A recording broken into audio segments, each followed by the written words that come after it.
Hello everyone!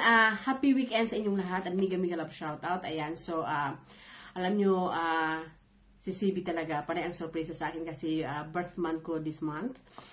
So binilhan niya ako ng cellphone. Ito na naman pagdating ko sa bahay. Binilhan na naman niya ako ng telephone stabilizer. Ayan.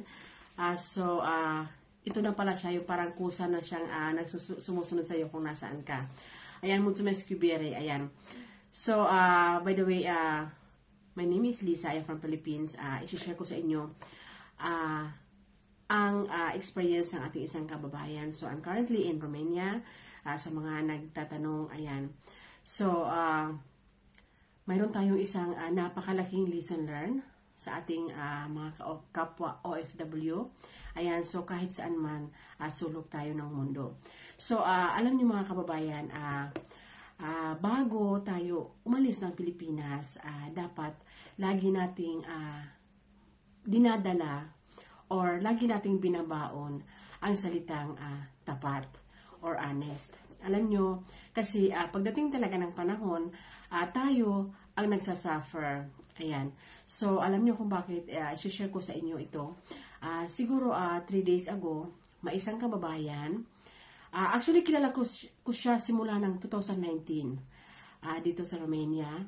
Nag-message siya sa akin kung pwede ko daw siyang matulungan ng amo. Ang sabi ko sa kanya, hala, bakit? Kasi matagal ka na sa amo mo. Matagal na siya sa amo niya actually. Sabi niya, hindi ko nga sis alam kung bakit nila ako terminate. Sabi ko sis, sabihin mo ang totoo. Sabi ko, bakit ba talaga? Sabi ko, bakit ka terminate? Sabi niya, hindi ko talaga alam sis. Nabigla na lang ako na pinaalis ako. So, okay. Kasi nga, nagpapatulong siya ng amo. So, tamang-tama, mayroong isang employer na nagpapahanap ng isang housekeeper. So, sabi ko, sis, mayroon akong isang amo. Puntahan mo ito, magpa-interview ka, ganyan.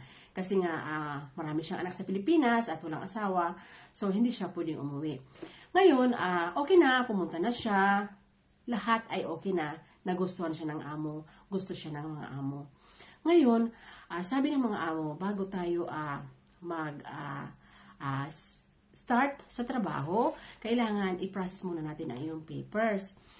Si kabayan, araw-araw siyang tumatawag sa akin, araw-araw siyang nagmi-message.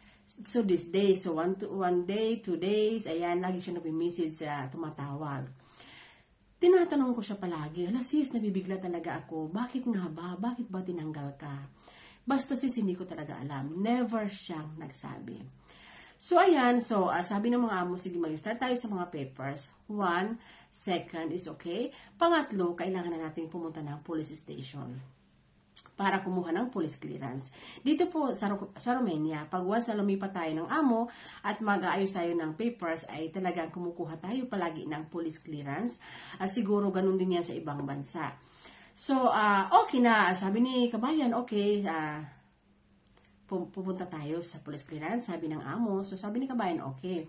So, doon na siya. Sabi ng amo sa akin, si kabayan parang tahimik siya, nag-iisip habang nasa sasakyan sila. Tinatanong daw niya kung okay ka, okay lang daw siya.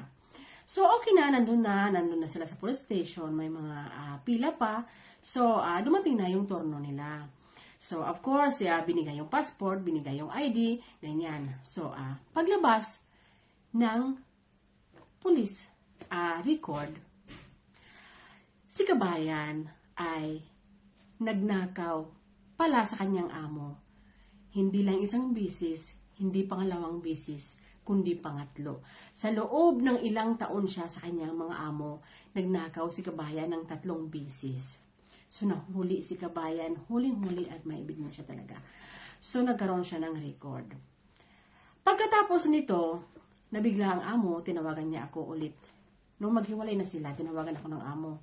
Lisa, very sad na balita, kasi ganyan, ganito, ganyan. Ako nabigla. Kasi nga, si kabayan, bilang isang magkababayan, at bilang isang tinutulungan ko siya bukal sa loob ko, maraming bisis ko siyang tinanong, ano ba ang rason? Bakit ka tinanggal bigla? Pero lagi lang siyang, hindi ko alam sis, kung bakit. Ngayon, noong lumabas na yung pulis sa, clearance na may record siya na nagnakaw, Di, syempre, nag-usap na kami ng amo. Kinokontak ko siya ulit. Minimisis ko siya. Tinatawagan ko siya ng so many times. Siguro ang message ko, hindi lang 10. Ang tawag ko, grabe yung miss call ko. Talagang sunod-sunod yung miss call ko. Kasi bakit? Gusto ko sa kanya marinig kung totoo talaga ang nandoon sa record niya. Kung totoo talaga. Kasi, sabi ko, pwede natin, minisis ko pa siya, sabi ko, sis, magsabi ka lang ng totoo kasi pwede natin sabihin ng amo na sinisiraan ka lang dahil lumipat ka. Pero, ano ang ginawa ni kabayan? Never na niyang binasa ang mga messages ko. Never na niyang sinagot ang mga tawag ko. Simula nang lumabas yung kanyang police record. So, bakit ganun? Magkababayan tayo, nung nangangailangan ka ng tulong, tinutulungan kita. Tinatanong kita, hindi ka naging honest. So, ano ang mangyayari? Pag sa mismo, kababayan mo pa lang, hindi ka naging tapat eh. What if sa mga amo mo? So, ibig sabihin, totoo pala ang kanyang record doon sa police. So, ibig sabihin, totoo pala na nagnakaw sa kanyang mga amo, hindi lang 1, 2, kundi 3 beses. So, napakasakit na balita. Sana po, ito ay kapulutan ng aral. Maging tapat po tayo. Dito sa Romania or kahit saan man sulok ng mundo, nangangamuhan tayo. Ibig sabihin, huwag tayong kukuha pag alam nating hindi sa atin. Kahit ganong hirap, kahit anong problema, maging tapat po tayo. Kasi at the end of the day, tayo ang magsasuffer.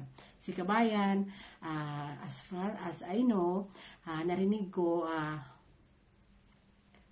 sabi daw na magiging illegal na lang siya kasi mag-iipon muna siya bago siya umuwi ng Pilipinas. So, yan ang masakit. So, sana po kapulutan ng aral, inuulit ko, magbaon tayo ng katapatan at honesty sa ating mga sarili. Kasi talagang yan ang napakagandang image natin pag tayo ay honest. Lalo na pagdating sa ating mga amo. Bye and happy weekend! Sana kapulutan ng aral.